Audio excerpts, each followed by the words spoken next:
Episode 45, Winded City Countdown. Scott Sterno with Ben Russo, Matt Urich, and we're talking fun college football players and all of the fun and all the awesome and all the things college football. So we should preface this by saying none of us went to what is historically a football school. What are you talking about? I should rephrase that. Played in a BCS team, for God's sake. Yeah, got an Orange Bowl. We also had Garrett Wolf for Heisman was pretty high up there. Jordan Lynch, what, second? Third, Michael, something like that? Michael Turner was a little Heisman buzz there. Who was the guy in between Turner and Wolf? A.J. Harris. A.J. Harris. There it is. Ben, will you share with the audience here of the tens and tens of people my favorite NIU football story that you have? Which one? Toledo. With the bus drive? Oh, yeah. Oh, God. So it was freshman year, and NIU was... They were still undefeated, I believe, heading into No, Toledo. they lost to Bowling Green the week Did they before. just leave? Okay, I couldn't remember if they lost to Toledo, then Bowling Green, or vice versa. So, yeah, because I think we're like, oh, if we beat Toledo and then Bowling Green loses and whatever, we still have a chance. Well, so me and a group of friends decided we were going to buy tickets and take the Husky shuttle bus to Toledo. And I believe you guys asked me if I wanted to go, and I looked at you and said, that sounds like the worst thing ever. Yeah, I remember that. And you all were like, oh, it'll be great. I said, no, that sounds like the worst thing ever. So and Ben, was it the worst thing ever? It was pretty close. I've definitely experienced worse, but it was awful. So we decided to stay up drinking all night. And then go to the bus, which left at like some ungodly time, like 4 or 5 in the morning. Drove to Toledo. Toledo's just the armpit of America. It's just a terrible city. The college, the sign said "Welcome to Toledo." It was missing the D in Toledo. Long story short, we get there. NIU's getting the shit kicked out of them. They make a massive comeback to the point where they have Toledo pinned on a 3rd and 37. 36. From I don't remember exactly where, but it was in Toledo territory. And goddamn Bruce Gradkowski, the quarterback of the Toledo Rockets, finds former Buccaneers tight end Andrew Clark just completely wide open downfield, hits him for like a 70-yard touchdown or whatever it was, and that ended the comeback. The worst part of the whole thing was driving back. Obviously, it's late because I think it was like a 6 o'clock game. The bus had to be 1,000 degrees, and I might be lowballing that. It was so fucking hot on that bus. It was like I couldn't stand it. If you even looked at me, I was ready to just rip your goddamn head off. It was so awful. Allow me to add some context to the end of this story. I will never forget, I was in our dorm room, because Ben and I lived together freshman year, and there were a couple lady friends that we knew hanging out in the room, and we were watching Old School on a DVD. And Ben walked in the room, and I turned around as we're watching it, and I go, hey, how was it? And Ben grunted and grabbed a towel and went and showered right away. And you were beyond angry. Angry wasn't even where you were with that. Because you had nothing to hang your hat on from the entire day. Because, let's be honest, Benjamin, you and I believe you were with Charlie, and did Spanky go on that one? No, it was Jared, and I don't remember if Jonathan went or not. I couldn't remember. If I'm not mistaken, you guys stayed up drinking till 4 a.m.? We drank until we had to walk to the bus. Yeah, you went to the bus, and as per the usual for me, I turned in early, and you guys are like, no, we're gonna keep drinking. I'm like, that's a terrible idea. And how terrible of an idea was that? That was not a terrible idea. Going to the game was a terrible idea. Matt, do you have a good college football story to share? Not really. I mean, that was the thing in college. I never really got to. I mean, because you guys were always doing the games and stuff that we didn't get to. I didn't do a single game, so that's not an excuse. Oh, I thought you did. No, I I didn't. thought no, you called a game with me, didn't you? The MAC championship, that was it. That's right. You and I, oh man, that is definitely up there on my worst sporting events ever. The crack cocaine deal on the corner in downtown Detroit, the snowstorm, and me yelling at the gas station attendant, "Where are we?" And she told me where we were. And I said, "I don't even know where that is," because And where was I was at during all this? sleeping in the back seat of the car. Ben passed out of the back seat until we got back to NIU in the morning. Oh, it was terrible. I slept for like 9 hours. What did we had Man, five of us in that van. Yeah, it was awesome. Oh I my had a good God. time. Ben and I, we drove to Columbus for NIU football one time. You remember That was that fun. drive, Ben? Yeah, and we thought we were going to win on that first play because Garrett Wolf went like 70 yards. And then they caught him from behind easily, and we're like, Yeah. ooh. It was there was it is. it Chris Gamble that caught him? It might have been. Like from across the field. I'm like, Oh, you guys went to that game? I Yeah. didn't know that. yeah, Garrett Wolf had that huge like screen pass, and Didn't we're like, he have this over like 200 some all-purpose yards I think that he had game? over 300 if I'm not mistaken. He had a ton. He was great. He was awesome, Nobody else was and good. everybody else sucked a big one. Yeah, whatever. Man, I can't believe we forgot to put Garrett Wolf on this list, but he probably didn't belong. Garrett Wolf was great in NCAA, whatever year that was. He was awesome. He was also extremely fun to watch, like in person too. But What year was that, Ben, that they played Ohio State? Was that like 06? Yeah, to be 06. Yeah. All right, let's jump into our list. Yeah, let's do it. I'm interested. I'm looking up that game just because I'm curious about. Yeah, that was 06. 35-12. I feel like it was closer than that, though. Like, I feel like Ohio State really took over at the end. well, remember this year's game or last year's game? I guess NIU hung with Ohio State last year. Yeah. Yeah, they did. So there you Yeah. go. Anyways. Remember when we saw Archie Griffin getting a Frosty? Yes. That was good. Yeah. So here's the difference between MAC schools and Big Ten schools, because I've been to three Big Ten school press boxes, 4 Big Ten schools to watch games. So I've watched games at Wisconsin as a fan because my wife is an alumnus from there, and then I've been in the press box at Iowa, Ohio State, and Michigan. And at Northern Illinois and Western Michigan, because I've been in the press box at Western Michigan as well, the food selection at NIU and Western was kind of subpar.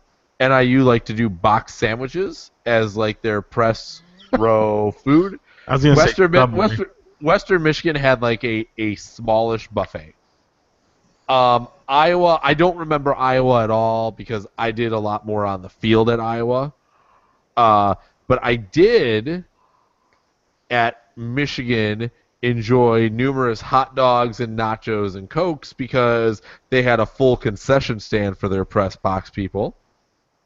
And at Ohio State, we enjoyed Frosties and an entire buffet, if I'm not mistaken, Ben. Yeah, it had like everything. It was unbelievable. Like the spread, it was maybe a step below like a wedding buffet.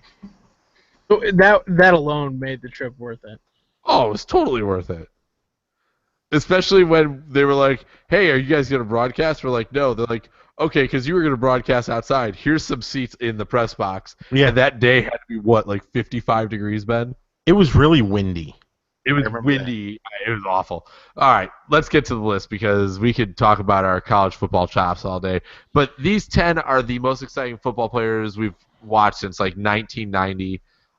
Some more recent than others. Some, like number 10, I don't really remember a ton about. Peter Warrick.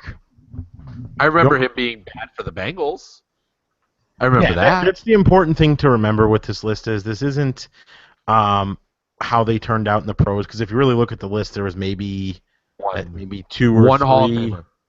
One Hall of Famer. One Hall of Famer and then a couple of decent guys. But these were guys that you tuned in to watch play college football. So number 10 was Peter Warrick.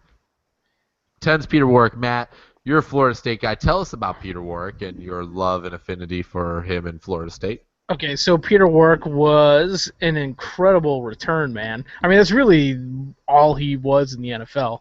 Incredible is probably not the right word, but he was a very good return man. So, like, I'm looking at his numbers now. 1997, he had 884 receiving yards, 53 catches. 98, he had 61 catches for over 1,200 yards, 12 touchdowns. So, all right, so in 99 was supposed to be, like, the year of Peter Warrick. The dude was having a really good season. Then he got arrested and charged with retail theft because whatever store he was at, it was like a Macy's or something. I think it was like Dillard's or something. Yeah, it was Dillard's. And like his bill was like $400 or should have been $400. But he got so many discounts that it was like $20. Well, in the state of Florida, that's considered a crime because of how much was deducted off. So he got arrested and was subsequently charged with it, blah, blah, blah. So he got suspended 3 games. So he played only 9 games in 99 and had 71 catches for 934 yards with 8 touchdowns. So the dude was incredible in college. I mean, I think he goes under the radar in terms of, like, best college receivers of all time because he was just, I don't know, he was so good. He was so quick and shifty, but he's still like a big receiver, and he could go up and get the ball. I loved him. I mean, that was the 99 season was when I really got into, because Florida State was really good that year, or those late 90s, early 2000s. So that was when I first got into Florida State. And I remember him being one of my favorite players, like, from the get-go. So that's why he was pretty high on my list. I think I maybe had him like 5th or 6th. Yeah, I mean, he was a two-time first-team All-American. That's really says what he was in college. He was, like Matt said, he was like the original, like, Devin Hester electric return guy. Like, he was the kind of guy that when you got the ball in your hands, he was a threat to take it to the house no matter what. So, he absolutely was deserving to be on this list for sure. Cool. Peter Warrick, awesome guy. Awesome football player, not an awesome guy. Yeah. He also real quick, he had a stint down in Bloomington, Illinois on their arena football team. And didn't show up for the first game. Yeah. Awesome. Let's go to number 9. Also, I'm going to say, I don't think Johnny Manziel is a bad guy. I think people are making a mountain out of a molehill. Like, he's 24, has millions of dollars, and he likes to drink and get with a bunch of women. Destroy houses on Airbnb and whatever. Probably does cocaine. He's not. That's bad, right? If he's doing the cocaine, that's not good. But, like, if he's just drinking and partying, like, what he has to get better at. And by the way, Johnny Manziel, number 9 on this list. What he has to get better at is just not posting it everywhere. Because I'm guessing there are players in the NFL and all over that do much, much worse than him. Would you agree? Maybe. Well, I mean, Ray Lewis murdered somebody, and he's still playing the NFL. That's true. Allegedly, Ben. Allegedly murdered someone. Where's the suit, Ray? Where's the suit? That's all I got to say about that. Johnny Manziel, he was fun to watch. I enjoyed watching him outside the pocket. He was one of those guys that a play would seem busted, and he would just run everywhere, and all of a sudden he'd be like, all right, cool, 32-yard gain. Awesome job, Johnny Manziel. I also enjoyed watching him beat Alabama because Alabama, like, I don't want to say, like, Alabama's getting old to me, but, like, they are like, the empire of college football, and everybody else is the Rebels. Mm-hmm. And it's fun to watch the Rebels win one once in a while. And Johnny Manziel did do that against Alabama. So that was cool.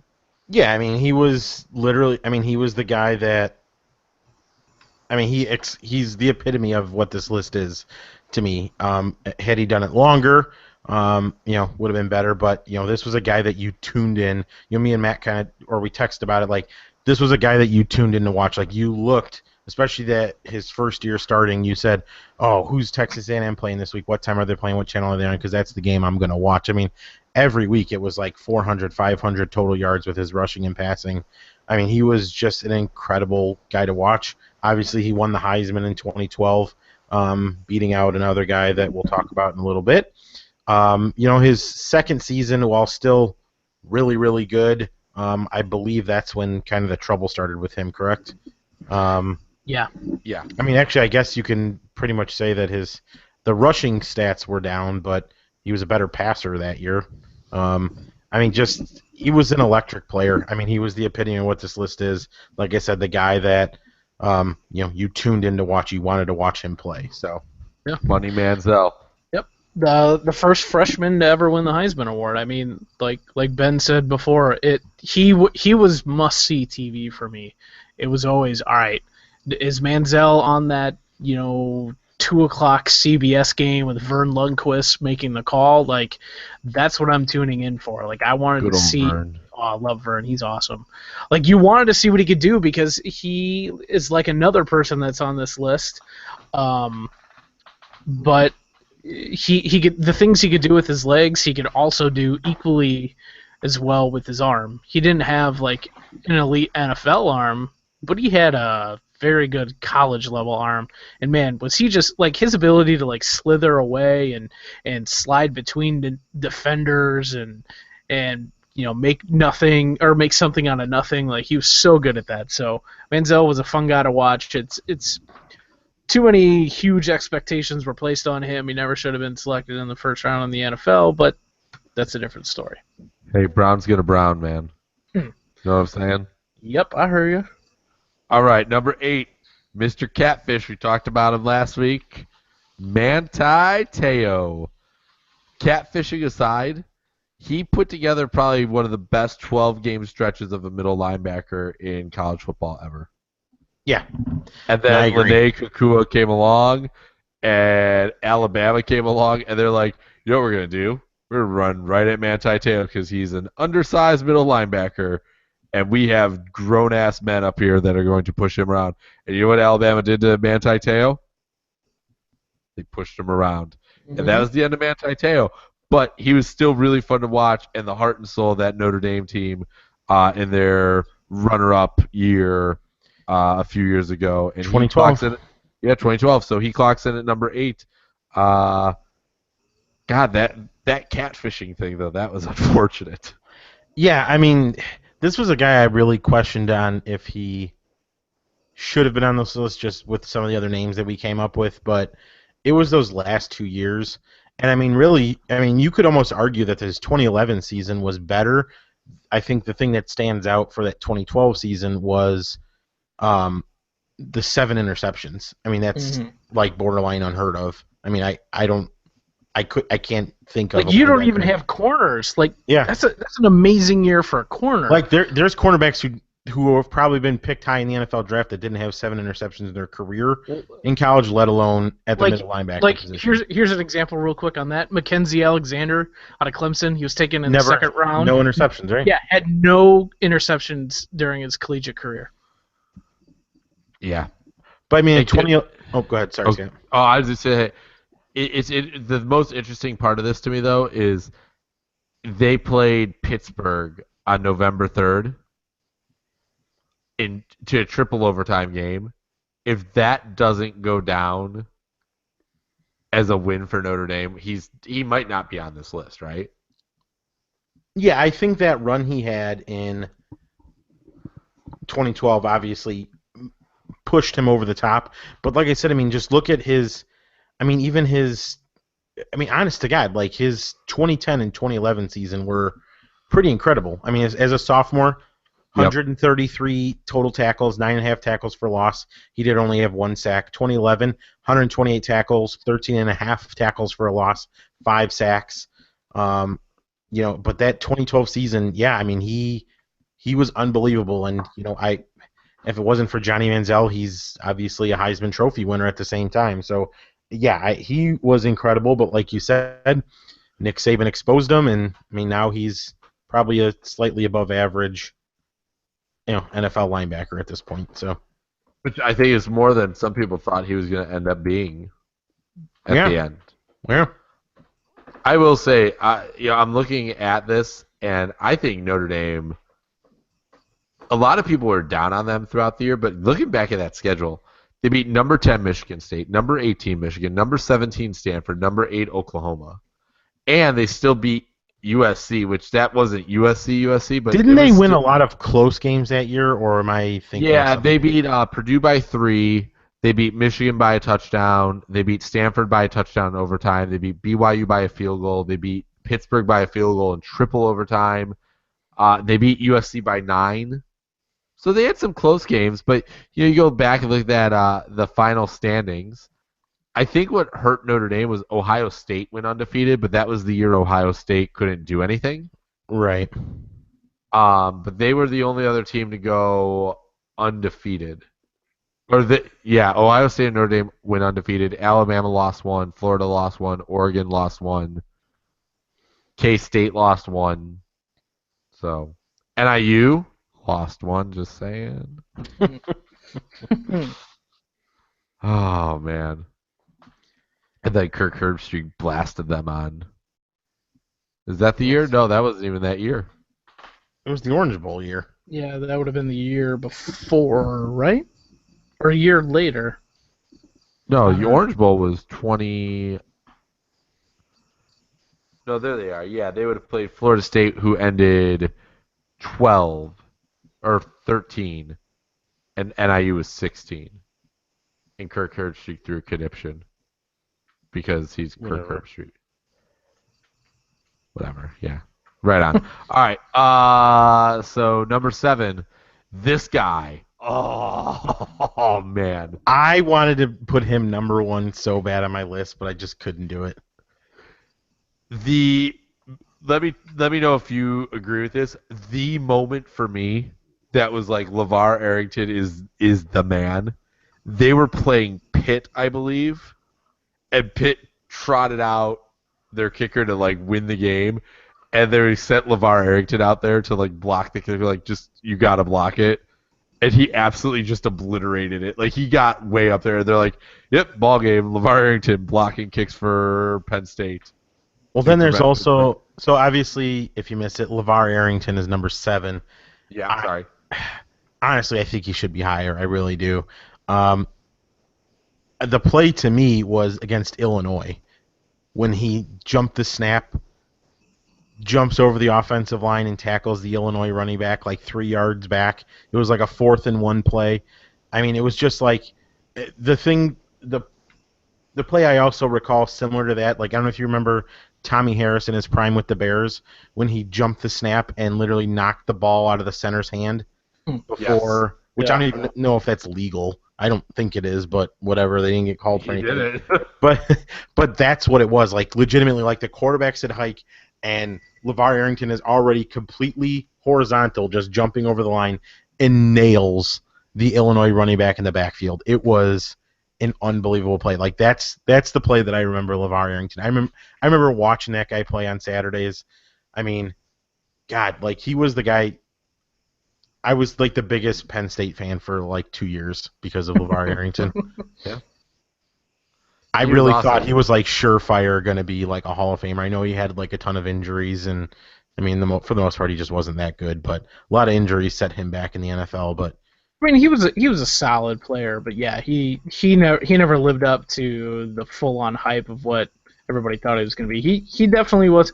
That was the thing. He wasn't a guy I remember like vividly watching, but I remember like instances. The Illinois thing, I remember that, and like I'm looking here, he was the first sophomore to be the Big Ten Defensive Player of the Year. Yeah. He was defensive MVP in the Alamo Bowl his last game. I mean, he was just a force. I mean, that's linebacker you, man. That's just what they did there. And then was it the 99 draft or the 2000 draft that him and Courtney Brown went, was it, what, second and third or something like that? Third and fourth, whatever it was. Boy, that Courtney Brown, That's the Brownsing right there. More Brownsing. 4 Browns. Oh God. Yeah, I'm watching the highlight of the block kick right now. That was awesome. I'm trying to get to the play you're talking about, Ben, but I think I have to. If you watch the YouTube highlight, it's the last play. Yeah, I'm watching part 1 right now. I need to watch part 2. If Google the LeVar leap, because that's the play. And it was against Illinois, right? Yeah. Okay, I'm gonna find that. While I'm looking for the LeVar leap, let's move on to number 6, Charles Woodson, who will ever go down as the guy who struck that Heisman pose, and that was awesome. That was like swagger personified. The dude knew he was good. He didn't give a shit what you thought about him because he was that damn good, and he was gonna go out there and win football games all on his own. He was. Let's see. Let's find this here. All right, so he wins. Charles Woodson wins the Heisman Trophy in 1997. Michigan also won. Stole Peyton Manning's. He was the first. Was he technically the first defensive player? I mean, do they call him defensive player, or was that mostly because of his return abilities? That's the thing is he played so many positions. Yeah, because he played on offense too, right? Yeah, his last year he had. Oh, that was punt returns. I'm sorry. He had 231 receiving yards. Yeah. So, yeah. But anyways, so Heisman Trophy, they win the national championship, 2-time All-American, Walter Camp Award winner, Sporting News Player of the Year, Bronco Nagurski winner, Chuck Bednarik Award winner, Jim Thorpe winner, Jack Tatum Trophy, Big Ten Jesse Owens Athlete of the Year. I mean, that's just... And he goes on to have one of the best... Yeah, he's a Hall of Famer. Yeah, to have one of the best NFL careers. Played from 1998 to 2015, which is remarkable. But let's see, in his 97 year, all right, so he returned 33 kicks for 283 yards with 1 touchdown. And then from a defensive standpoint, he had 7 interceptions that year. I can't find any of his tackle numbers, but that must not have been that big of a deal. But the dude was electric. Yeah, I mean, in 3 seasons, he had 16 interceptions. I mean, we just talked about how a guy who's a second-round pick was a borderline first-round pick, went his entire college career without any, and here Charles Woodson is with 16. I mean, again, probably a guy that deserves to be higher, but, you know, when you look at the rest of the list, there's going to be a growing trend with it, so... All right. Yeah, Woodson was the last player to win the Heisman who's not a running back or a quarterback. Mm-hmm. That's crazy. All right, so 6 through 10, Warwick 10, Manziel 9, Teo 8, Arrington 7, Woodson 6. A couple honorable mentions: Jadeveon Clowney. That guy, he had that big hit, his own form of the Arrington leap, I guess you'd say, in the Outback Bowl or whatever it was against Michigan. Ron Dane coming out of Wisconsin and just being big and running over everyone. And then Jameis Winston. Take a wild guess who voted for that person. Pat. Peyton Manning's not on this list. He was good, but he wasn't like must see kind of good, you know. Right, like that's the thing is like we didn't want to like. I was trying to put together like the electric type players like Andrew Luck was a great college player, but right. Matt Leinart was a great college player. I mean, almost won 2 Heismans, but he's not. It wasn't like, ooh, you know what I need to do? I need to tune into this to watch. Yeah. They were steady contributors on a weekly basis. It wasn't flashy. It wasn't crazy like, oh my God, rewind this, let's watch it again, sort of thing. Yeah. So, any other honorable mentions you want to throw out there before? Any other guys that we should just pay homage to quickly here? There's probably a lot of them, but Michael Bishop. Anybody for some Michael Bishop action? No. That K-State year, man, that was insane. That was good. Oh, who was the quarterback of the South Florida Bulls the year they got to like number 2 in the rankings? Do you remember? Was it? He had like The Mohawk. I don't know. I'll have to look it up real quickly. Yeah, but that was like 06. Remember, like there was that one poll that had Rutgers was 1 and South Florida was 2, and everybody's like, "Oh, that's not the best national championship." Yeah, Yeah. I don't know. Yeah. Where'd Ben go? Oh, is he back? He's Yeah, gone. Oh, he's no, there. yeah. Okay. My mic stinks, so I had to reset. Sorry. That's all right. It wasn't B.J. Daniels, right? No, he was of Missouri. Ben, who was the quarterback of South Florida in I think it was 2006. Oh, B.J. Daniel. You're thinking of Chase Daniel. No, Yeah, that's you're right. That's Missouri. No, Yeah, I who- know, but I said somebody else. And anyways, Who was the South Florida quarterback the year that South Florida was good? That was And they pretty got to like recent. number 2. Do you remember? That was at all? pretty recent, wasn't that B.J. Daniels? No, I don't think so. I really don't think so. I just found the year. It was 2007. Okay. Or no, it couldn't have been 2007. They went 9-4 that year. Hold on, I'll keep. No, I'll keep. it could have been that because they like fell off the face of the earth. Sorry, this makes for great podcasting. It's all right. So while we're doing some looking into that, number 5, Ricky Williams. Ben, you want to talk Ricky Williams? Yeah, again, Heisman Trophy winner, I believe, if I'm not mistaken. We all remember him basically for the Mike Ditka draft where he traded every pick for him. But again, just an electric player at Texas. He went every year, just continued to increase. 1995, he ran for 1,052 yards. 1996, 1,320 yards. 1997, 1,893 yards. Not to be outdone in 1998, which I didn't even realize this, 391 carries. He had 2,327 yards. Jesus Christ. He also had 29 touchdowns in 1998. 25 in 1997, 13 in 1996, and 8 in 1995. So pretty decent college career in 49 games. Finished with 6,592 yards, a 6.2 average, and 75 touchdowns.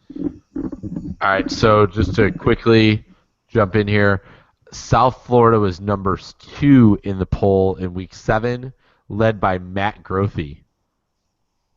Yeah, that's definitely not who you're thinking of, though. That is, he had like a mohawk and stuff, and he led South Florida, and he was their quarterback. I would have never gotten that. Yeah, because the only guy I could think of was B.J. Daniels, who's now a Bear. No, I'm definitely thinking of Matt. Oh yeah, you're right. He did have a mohawk. Okay. Yeah. And he was like their guy, and then they lost to Rutgers. I thought Rutgers was ranked higher, but apparently they weren't. But they lost to Rutgers, and then that was kind of the end of South Florida. But that was the year that we almost got Missouri versus West Virginia as a national championship. Ugh, barf. And then Missouri lost to Kansas, and West Virginia lost to Pitt. And so instead of that, we got Ohio State and LSU. Was that like the Noel Devine years at West Virginia? And Pat White and Yes, it was Pat White and Steve Staten or Slayton. Yeah, Steve Slate was that year. That 07 year was so messed up. Like you're going into the final week, your top 10 was Missouri at 1, West Virginia 2, Ohio State, Georgia, LSU, Virginia Tech, Kansas, USC, Oklahoma, Florida. Hawaii was 11. Was that Colt Brennan? Oh, my guy. Yes. I love that dude. With Joan Junes or whatever. June Jones. Joan Junes. Joan Junes. And I'm looking at this. Alabama, unranked. Was that? No. Well, I mean, we all remember NIU beating Alabama in Alabama. That was 03. Yeah, that was our freshman year. Yeah, this is 07. I'm just saying. But still, Alabama's not that good at home. I guess. Who else is in this poll that shouldn't be there? BYU, I guess. Boise State was down near the bottom. Wait, so what was the national championship game that year? Ohio State, LSU. Oh, okay. And Ohio State won it, if I'm not mistaken. No, LSU.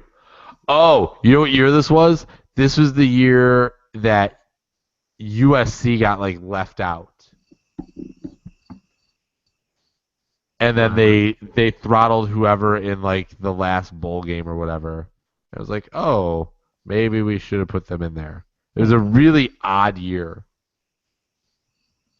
So there you go. All right. Ricky Williams was great though. Yes, he was. I honestly didn't realize how good his numbers were until I just looked at him again. You know what else about Ricky Williams? He loved getting high. He did. Ricky Williams also would be a Hall of Fame NFL player had that not been an issue. He probably Agreed. should be a Hall of Fame player anyway. Yeah, I mean he's got over 10,000 yards. I don't know I would venture a guess and say that's got to be top 15 of all time for running backs. Yeah, I'll look it up. By the way, the 07 year LSU beat Ohio State 38-24. I mean, a lot of his yards, you look at. I mean, he only had a handful of seasons where he was over 300 carries, 3 seasons. Ricky Williams is 29th all time. Oh shit, 29th. I would have guessed higher than that. But it's everybody ahead of him is Hall of Famers. I mean, even in except for Corey Dillon. But I guess some of these numbers are skewed, but active guys or guys who still toiling around, like Steven Jackson, Adrian Peterson, Frank Gore. But I mean, mostly Fred Taylor. Fred Taylor's probably a Hall of Fame guy, right? Fringe, yeah. All very good. Yeah, He's but the guy Eddie that I think George. should be. Fred Taylor should be your baseline guy, right? If you're better than Fred Taylor, you're a Hall of Famer. If you're not, you're not. And Fred Taylor's not a Hall of Famer. I feel like that's your guy. Well, let's see. Never mind, because Thomas Jones has more rushing yards. Jamal Lewis, Tiki Barber, Eddie George, Warwick Dunn. So more than Ricky Williams. Mm-hmm. Yeah. That's why I think Fred Taylor's a nice cutoff. Yeah. Quick trivia. Can either of you name the Big Ten representative in the Rose Bowl in 07? Illinois. ILLINI. Yeah, because Ohio State had the national Was championship. that Richard Mendenhall? Yeah. So they got lit up that game too. 49-17. Yeah. So this is, getting away from the national championship that year. Illinois USC was your Rose Bowl. Hawaii Georgia your Sugar Bowl. West Virginia Oklahoma your Fiesta Bowl, and Kansas Virginia Tech was your Orange Bowl. I have a good trivia question for our next guy. Yeah. Our next guy is, I don't have the tab open, sorry, Vince Young. That guy's a monster. That guy, I feel like he got a raw deal in his NFL career. Yeah, I think he did too, but he also I don't think he was as great as everybody thought he was, but he was absolutely electric in college. So, if you guys didn't read the Wikipedia page yet, don't, because I'm going to give you a trivia. Oh, okay, good. All right, I was just about to, but go ahead. I have not. So Vince Young was the first player in NCAA history to pass for 3,000 yards and rush for 1,000 yards in the same season. One other player has done it. So somebody after Vince Young? Mm-hmm. Because Vince Young was the first. Johnny Manziel. No. Wait, And was it? Two players pass for 3,000 and rush for 1,000. Run for 1,000 in the same season. For the record, Lynch. Jordan Lynch. Nope. Ooh. That's a pretty good guess. But Vince Young did it in 2005. He had 3,036 pass yards, 26 touchdowns, 10 interceptions, to go along with 1,050 yards and 12 touchdowns. Yeah, Manziel did it too. 3,706 passing yards. Well, I'm going off of what it maybe Yeah. this was at. I don't know. This At is the what time. Yeah. Yeah, because in 2012, Manziel had 3,700 passing yards and 1,400 rushing yards. It's not a Hustle, Russell, Man, Muscle Wilson, is it? No, it's a Central Michigan product. Oh, Dan Lefevre. Danny LaFever. Scott and I just that's- talked about him the other You day. can look at the Wikipedia page. I'm not making this up. This is what it says. So That's fucking Dan Lefevre, man. How bad of a 5th-round pick was that, Jerry Angelo? the worst part is, and you know, this is going back to our NIU roots. Like that was a local kid. He played at Bennett Academy, and Mhm. somehow NIU just didn't find it necessary to grab him. So Hey, Josh Haldy was the man. Fun fact, Dan Lefevre still in the NFL. Where? Oh, sorry, he's not. He got cut, but he did get signed by the Bucks earlier this year. He is now a quarterback for the Toronto I was Argonauts. going to say, I thought he was in the AFL. Do you remember who Dan Lefevre's? Let me double check that. But yeah, who his top target was in college? Oh God, I couldn't even guess. I think you could if you really tried. Central Michigan. Antonio Brown? Did Yes, Antonio Brown go there? Okay. it was. Yes, they had quite the duo there. So I don't know why that all of a sudden came to me. I'd like blanked on the fact that he went there before then. But yeah, getting back to Vince Young to kind of stick with the list. I texted this to Matt. Nearly freshman, sophomore, junior season, nearly ran for 1,000 yards every season. The only year he missed was his freshman year, which he didn't play full time. He finished with 998 yards. He obviously left a lot to be desired, but I thought he did get better as he progressed. But yeah, Scott, I tend to agree with you that he kind of got the raw deal in the NFL. Yeah. I'm not saying that he was going to come out and be, you know, like the next great thing, but I thought he was serviceable. I mean, you knew what you should have known what you were getting with him. You were getting a guy that wasn't just going to get you, you know, he was going to turn the ball over with the interceptions, but what he made up for with that was with his legs. Yeah, I loved watching him in college. This was, again, a guy that you tuned in to watch. Matt said he didn't, but he has so many games that just stand out to you, that Rose Bowl game specifically, obviously, but just he was the kind of guy that would just take over a game when he needed to. He was the guy that you loved watching on the final drive because, you know, whether he did it with his arm or with his legs, you knew he was going to get the job done. All right, Benny, here you go. Vince Young was absolutely the first to do 3,000 passing yards and 1,000 rushing yards in a season. Yeah. There are six now? Okay. players. Let's see if you could do it. You know Dan Lefevre's one. There are 5 others. Who are the 5 others? Well, obviously He knows- Johnny Manziel. Yeah. Johnny Manziel is one. All right. So this is obviously recent. You said Jordan Lynch. So Jordan Lynch, did he do it? Jordan Lynch did do it. Jordan Lynch, Okay. like, obliterates everybody else. He ran for 1,800 yards Jesus. and 3,100 passing yards. Damn. All right, and so let's do this. Who passed for the most yards while rushing for 1,000? Let's start there. Wait, what? Who passed for the most yards in a season while rushing for 1,000 of these 7? Well, he doesn't have all I'll of them say, picked yet. did so. Deshaun Watson do it? He did. 4,100 yards passing, 1,100 yards rushing. He's number 1 on the list. And then on the flip side of that, Jordan Lynch rushed for more yards and passed for 3,000. So right now, though, you have Vince Young, Lefevre, Manziel, Lynch, and Watson. You're missing 2. I think you can get one of them. You're not getting the other. Is it? Would giving me the schools give it away? Yes, without question. Okay. Oh. What about major conferences, or are these like bullshit schools? Not bullshit schools, but not major conferences. I can give you yours. Did Kaepernick do it? He did. Colin Kaepernick threw for 3,022 and ran for 1,200. Is that the one you didn't think Ben would Denard get? Robertson. I thought you would get Colin Kaepernick. It is not Denard Robinson. Your 7th man on the list. Wait. Hold on. There's a major program. Not a major program. In a major conference? Not a major conference. I Oh, said okay. it was a non-major conference, but not a bullshit program. Hmm.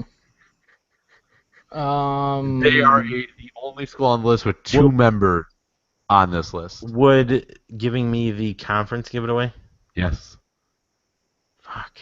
They're the only school on this list that has 2 members on the list. Oh, can I guess? Yes. Dak Prescott? No.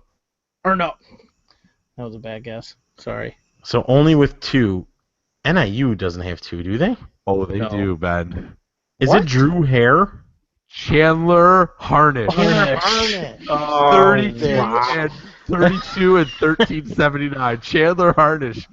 He Was had the that fourth- good at numbers? Yeah. That blows Chandler my Harnish. mind. 237 of 384 for a completion percentage of 61.7, 3,200 yards passing, 28 touchdowns against 6 interceptions, 194 rushing attempts for 1,400 yards and 11 touchdowns. So he had 39 total TDs.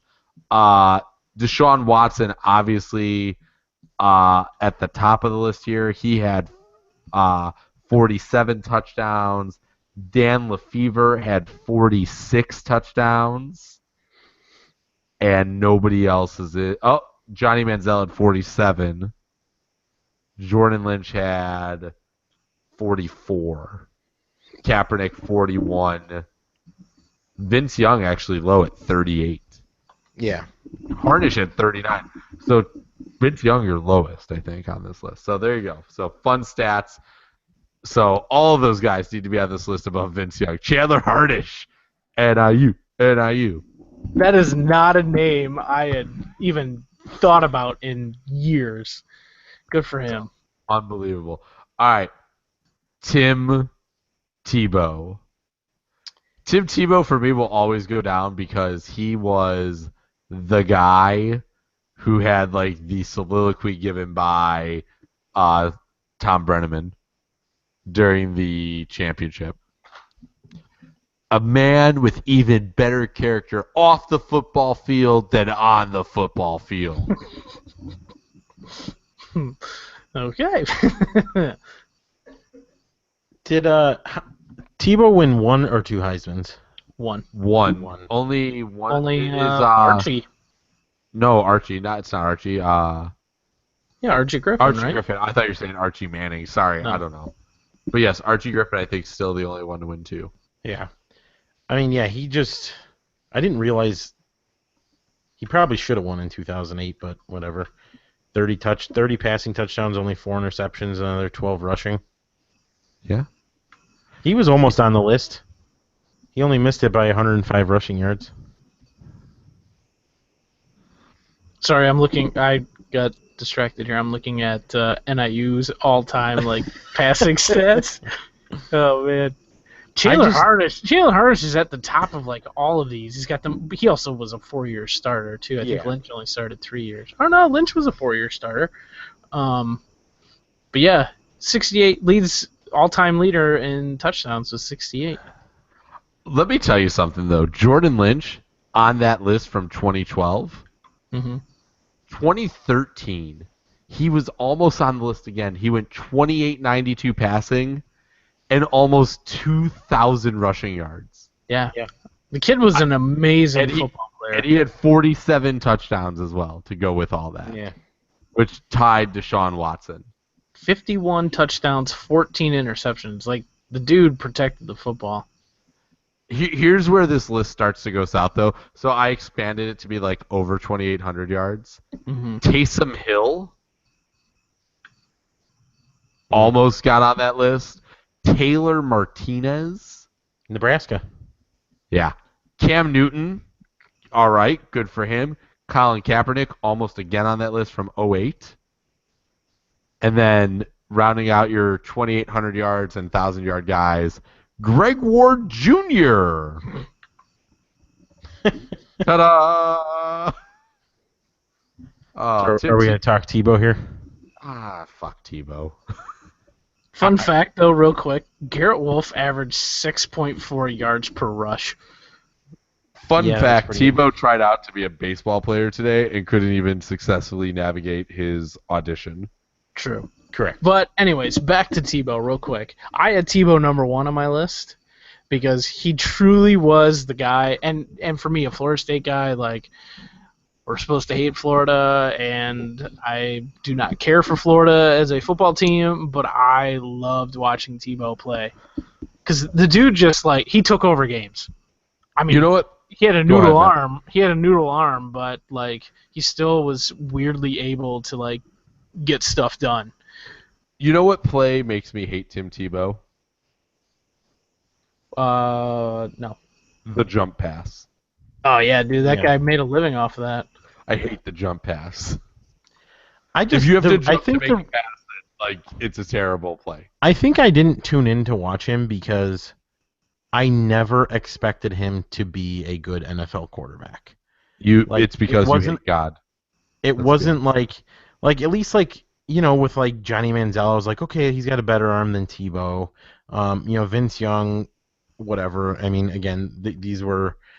I saw Tim Tebow. I'm like, wow, this is a really good college quarterback, and arguably, I mean, honestly, I think you can make an argument he may be The best college football player of all time. player of all time. I mean, I think you can make that argument. But I never tuned in because I'm like, great. I mean, it's Florida, and they won 2 national champions with them. Yeah, too. I think so. So, because I know the one year was the year he split with Chris Leak a lot, right? Was that Oh, 06? Chris Leak. Yeah, I the think first you're one right. they won was where he split with Chris Leak because a Was that certain the national championship where Ted Ginn Jr. like destroyed Returned- his knee or whatever? was that the one on where he returned it and Return then the opening kick, right? yeah, it was the same Yeah, year. and then they same thing pounced on happened to him the and he Bears. blew his knee like got. But didn't Ginn Jr.'s knee like get hurt or something on that, and he was out for the rest of the game? I don't remember that. Maybe, I don't feel know. like Ted Ginn Jr. was hurt on the opening kickoff. Like he scored and then like he got hurt, and that was like. Do you remember when Chris Leak was supposed to be the greatest quarterback ever? I do. I remember somebody. drafting him multiple times in Madden when simulating seasons and uploading draft class from NCAA. I'm like, Chris Leak, man, it's my future. It was him and somebody Byron else. Leftwich. Maybe that was it. Yeah, it was like those two were always 1-2. Before we hit, I believe we're up to he's 2 or 3, so we have 1 and 2 to go, and we'll talk about both of them because both are, even though it's running back quarterback, I believe the electricity from our 1 and 2 are both fairly similar. Is there any season that you guys can think of that like stands out in terms of players and just an awesome season that you remember that was a lot of fun to watch? Do you guys have any of those before we get on to the last players? Like, I like that 07 season where South Florida kind of jumped into the mix. That was fun. And 03 for NIU fans was great. Because Yeah, I had a blast with that. that was great because ESPN did that whole thing with, was it Cindy Crawford? Yeah, asking Where they her were to all come like, back to Cindy DeKalb. Crawford come home, and she's like, yeah, I'm not coming back. Yeah. She's like, I lived there for like a month. I don't really understand why. What do you guys talk? What's a DeKalb? Oh, yeah, got it. Okay, The Barbs. their new high school is ridiculously awesome. Yeah, whatever. Cool. As far as like the best season, I'd have to look back because to be honest with you, my brain's a noodle. So You don't a have to lot give of it seasons- a year, but a you lot have of like seasons like roll together. that 03 one, Miami, Ohio State. We got like Oh yeah. with We were just Scott and I were just talking about this the other day. yeah. At Ohio State, like just how packed those two teams were. And how Miami got screwed out of a national championship. Yeah, that was insane. There was no PI. None. No, I'm not discussing this right now. But we got a bitter Benny. A bitter Benny. That 03, but that was a fun year. I like any year when like a non-Power 5 team jumps in and like causes ruckus. Like The year Boise beat, did they beat Oklahoma? Yes, with the Statue of Liberty. Yeah. Yeah. That was That awesome. was a fun year. That was a fun game. Mm-hmm. And then, yeah, because then was it the year after or the year before was Utah with Alex Smith? I think there might be 2 years there. I want to say 04 was the Alex Smith year, and 06 was the Boise year. But I could be off there, but they were close enough. That's when college football for me is at its best. When you gotta have a dog you gotta have a mid-major. It's not even a Making some mid-major, but it's just even having like a team that's like hanging out in the top 10, and you're like, what are they doing there? Like 07 was fun when South Florida was good. Everyone's like, what is South Florida doing there? And then Ray Rice ran all over them and beat them up. Pun intended? Poor taste, pun intended, I'll tell you that. Yeah. But seriously, that was fun. It was like, no, South Florida can't do this, and they couldn't. But you still then had like Missouri and West Virginia in there, so that was fun. I think I either like those sleeper teams that make the run or those absolutely electric teams. And when I say electric, I mean offense and defense, because for how fun it is to watch, like an Alabama defense just dominate people, like their offense always left a lot to be desired for the most part. Obviously, the national championship game, they kind of lit it up, but that wasn't a regular thing. Like, I hate that 12-2 or 13-2 national title game. Like that is not fun to watch. I don't care what anybody says. That's boring. That's not what college football is to me. Well, and here's the thing, like that Miami Ohio State year, even though you had two like absolute juggernauts going at it, and you're like, oh my god, this is gonna be a great championship game.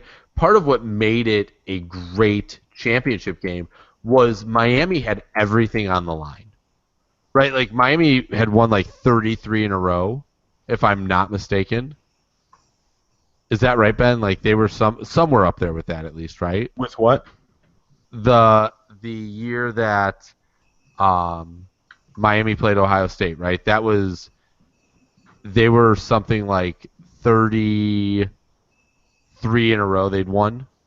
It was something huge because that was. So I like those years when it's like you're talking about a Miami team that is like chasing history, but like part of like what I'm looking at here, like I'm looking at Alabama right now, and they have these multiple years where they've lost like a game, and not that like Alabama hasn't been dominant, like they won titles in 09, 11, 12, and 15, right? Like, and so that's really, really, really cool. But like they constantly have like that blemish on their record, and I would really be more on board with Alabama if it was like, wow, we're watching a team that's trying to win 30 in a row. If you're not going to give me that as a power team, I want that underdog. I want that one-off type of year. But that's me.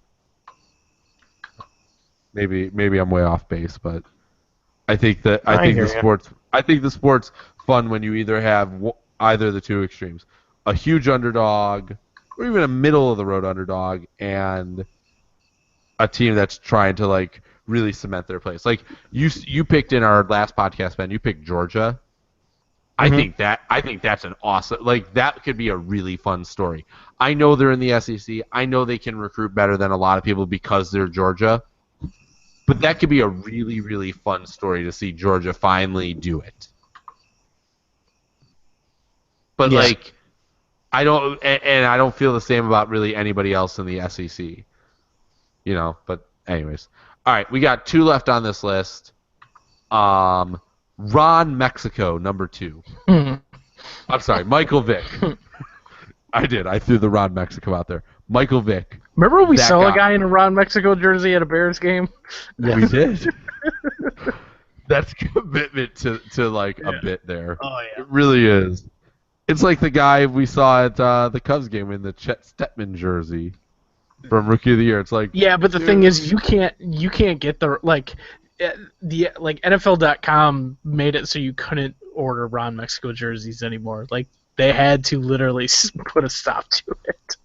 because so many people were buying him. Anyways, Best. Oh my god, that's the best. He was unbelievable in college. Yeah, and it was only 2 years. He won the national title 1 year, correct? They were 11-0, or did he lose the national title? No, they were 11-0 at Did one they point. not get to go to the title game? Or no, they lost to Florida State. yeah, Matt, you would know that, right? They definitely did. yeah, it would have been 99. His last year they lost, Yeah, you know or no, The- 2000, I think. I don't the remember thing one of those 2 years. Yeah, 99 was his redshirt freshman year. the thing I take away from Michael Vick is Michael Vick brings me back to a time when Miami and Virginia Tech, like that was a thing you circled on the calendar. No, it was 99. They lost to Florida State in the Sugar Bowl. They lost Ben- 46-29, but Vic led them back from a 21-point deficit to actually have a lead for a little bit. But Ben, you would agree with that, right? Like what LSU Alabama is today is what Miami Virginia Tech was back in that. Yeah, now Virginia Tech stinks. Virginia Tech's terrible. What is that? Is that because Beamer should have been out of the game years ago, but he can't go home because he hates his wife? Beamer ball, baby. Yeah. I will say, I think we should have researched Michael Vick a little bit more, because statistically speaking, he was not very good in college. Yeah, he his was numbers, his numbers really aren't that great. I mean, when you look at it, his last year, he only threw for 1,200 yards with 8 touchdowns. But he also missed a bunch. He missed games, and he was playing hurt. Yeah. So, but yeah, I just remember that. I remember his. I thought it was his true freshman year. It was his redshirt freshman year. I mean, he was, he was unbelievable, and he was really the guy who, you had Randall Cunningham, and then there was that huge gap, and he was like the next guy. I mean, I think this is a guy that maybe his pro career kind of made me think of him a little bit higher as far as a college player. But yeah, I mean that redshirt freshman year when he led, Virginia Tech to the national championship game, albeit they lost. He was the guy that would take over those games late. But yeah. Crazy too that he went number 1 with very marginal statistics. Yeah, I think it was just because And of what he Atlanta could traded bring. to get there, didn't they? Yeah, they went from 5-1, I thought. They traded with San Diego. Did they trade? I thought the trade was a bunch of picks and Tim Dwight, if I'm not mistaken. Good old Tim Dwight. Let's see. I'm almost certain it was San Diego traded the 5th overall to get. Yeah, San Diego had They the traded number the first 1 overall selection. pick to get. They traded it to the Falcons for a first and a third round pick in 2001. Is Tim Dwight on that trade, or am I mistaken? It doesn't go into the specifics. It just says a first and a third. And it was. Oh, more it than must have been the 2000 number 1 and the 2001 first and third. Okay. Maybe Tim Dwight. I don't remember. Sounds right. Yeah, he was. I looked it up. All right, thank you. I was almost certain like he was in that trade. I was like that. I can't be making up that Tim Dwight was in that trade. So what do we have the full? Do you have the full trade, Matt? His Wikipedia page just says after 3 seasons with Atlanta, Dwight was traded to the Chargers as part of the deal that enabled the Falcons select quarterback Michael Vick. All right, I got it here. It was the Chargers traded their first rounder to the Falcons for the Falcons first, the Falcons third, a second rounder the following year, and kick returner Tim Dwight. I mean, it was pretty good trade for the Chargers. They drafted LaDainian Tomlinson. Sure was. That draft, man. That's a whole thing. And I believe that means they got Drew Brees then, right? Did In they round get 2? Did they get him in round 2 that year? That sounds right. Yeah. Yeah. And that's a team. That San Diego team. We didn't really have. Did we have them on our list of teams that should have maybe contended for a title? I don't think they made the top 10, but I know I definitely had them in there. They went to that AFC Championship against New England and they lost, but wasn't that the one where Phil Rivers played on like a torn ACL or something like that? Something like that, yeah. So, all right, let's round out this list because we're getting close to the end of this. And number 1 is Reggie freaking Bush. And I think the play for me that defines him was when he like took the ball behind his back Oh yeah. against Fresno. I believe it was Fresno State. He's running up the sidelines and he stops and he puts the ball behind his back and like does like a behind the back thing with it, and then he keeps running and I don't know if he scored on it, but it was definitely one of those plays where I watched it, I went, ooh, that's And there was no real reason for him to do that either. no showmanship. Yeah, but that's what Reggie was, man. He was so fun to watch. That USC team like was so they were at ungodly levels of stacked Yeah. in that heyday. Like they were Miami level. West Coast Miami, man. They were. And now both USC and Miami are like, hey, we're still here. Hey, We we're wanna- cool guys. We want to party still. So in 2005, so his last season, he finished with 2,218 total yards from scrimmage. That's just rushing and receiving. That doesn't include punt returns and kick returns, which he actually only had one return touchdown, and that was as a freshman. I actually would have thought he had I more. was just gonna say I would have thought more. Yeah, Yeah, so he was awesome. I feel like this is a bit of an anticlimactic number 1 because he's awesome, and there's not a lot you could say about him other than he's probably like that. You know, our peak college football watching time. He was the peak guy during that whole thing. And if you think about it too, he split carries with Lendell White too. What's up, All right. Ben? So I was trying to find the 2005 USC roster just to get some names. So I clicked on the year 2000 on this website, and it starts giving the 2005 leaders. Can you guys tell me who led the NCAA in pass completion percentage at 70.6 in 2005? 2005. Do you have like the poll in front of you, like the top 10? They were Just so not I a have a top reference. 10 team. No, I know, but can you just for reference? I need like that year. Um, I'm sorry, I know you weren't ready for that question, but like I really like that's one of those things that helps me. it doesn't give me the poll. I'm trying to see if I can find it. I'm doing it right now. All right, 2005 NCAA football rankings. So USC was the preseason number 1. Texas won the title. So that was the year that That had to be the Yeah. Vince Young year. that was the Vince Young year. All right, so that's the year that ends with Penn State 3, Ohio State 4. Okay. Was I it? don't. It wasn't Completion Cole percentage? Brennan, right? Yeah. 70.6%. That's incredible. Where's Hawaii wasn't even ranked? I will Interesting. give you one clue. Okay. He plays for the school that has the only school that has two 3,000-yard passer, Oh 1,000 Jesus yard Christ! It is not Chandler Hardish. Hardish? No. Even worse. Wait, 05. So that's not Josh Haldy. That's the guy after Josh Dan Haldy. Nicholson? Nope. Come on, Scott. Wait. Oh God. Oh, 05, right?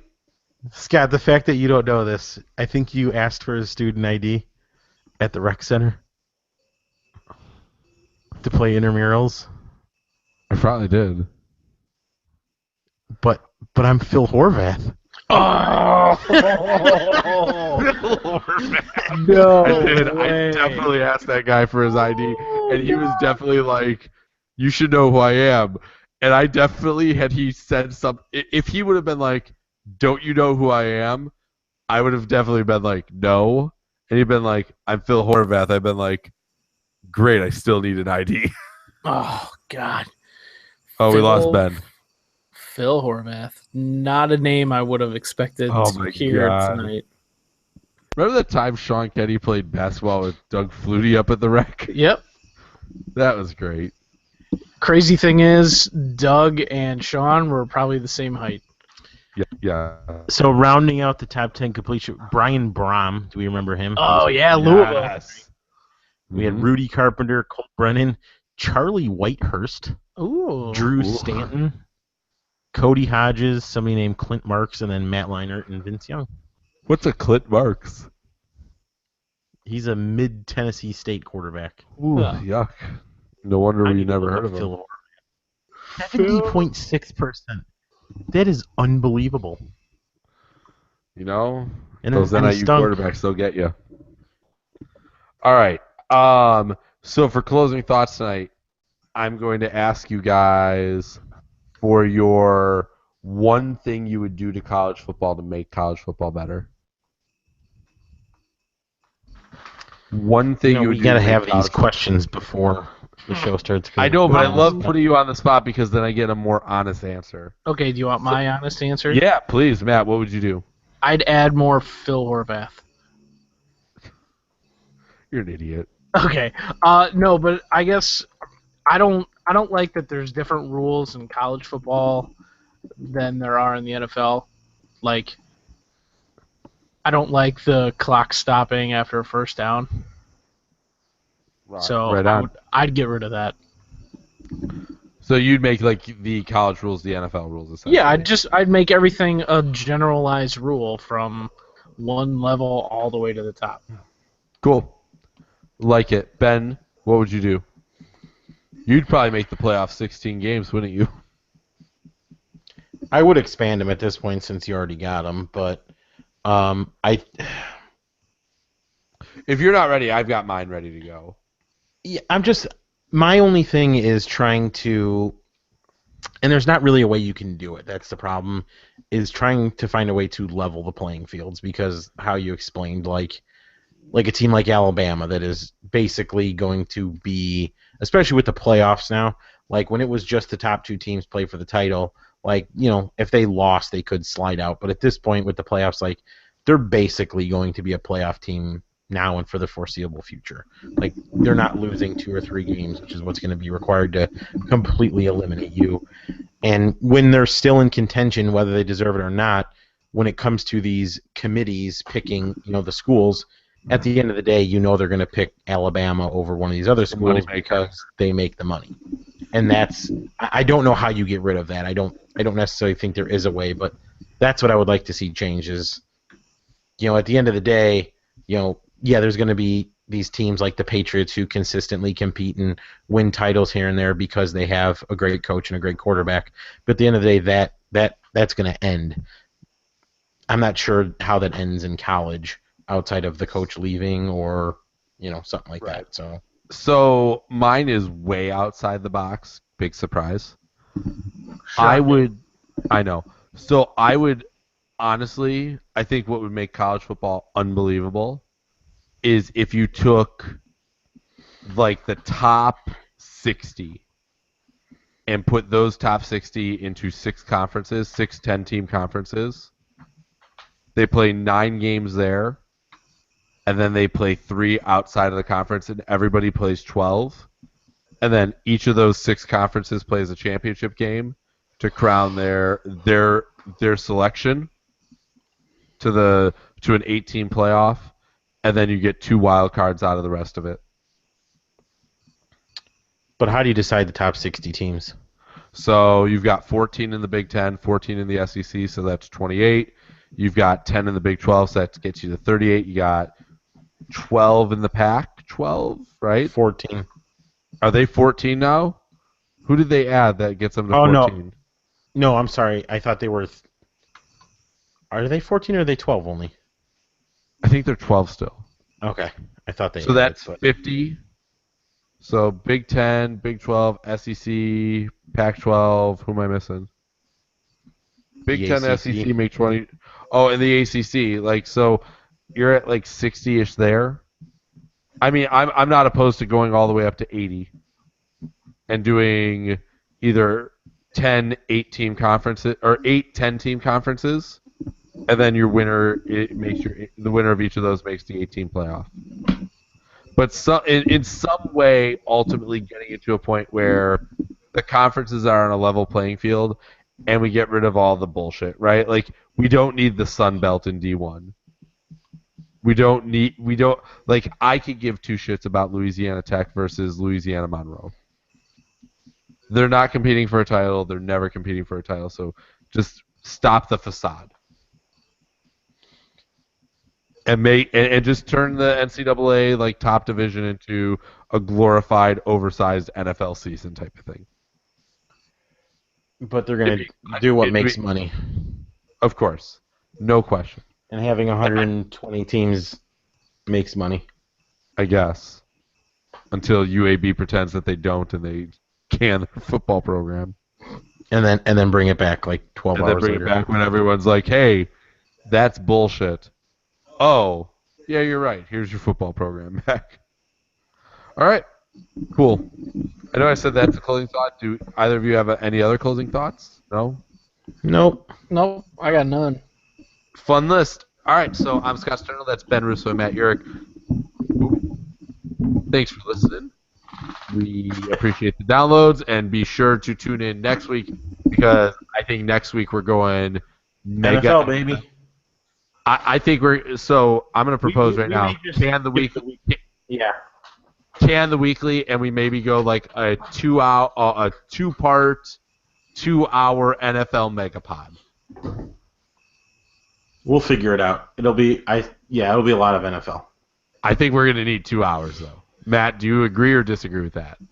I agree. Maybe we do like a. I don't know. We'll discuss stuff. Maybe like NFC for an hour, AFC for an hour. We'll figure it out. But it's going to be awesome. So tune in, check it out, and as always, thanks for listening. Have a great evening.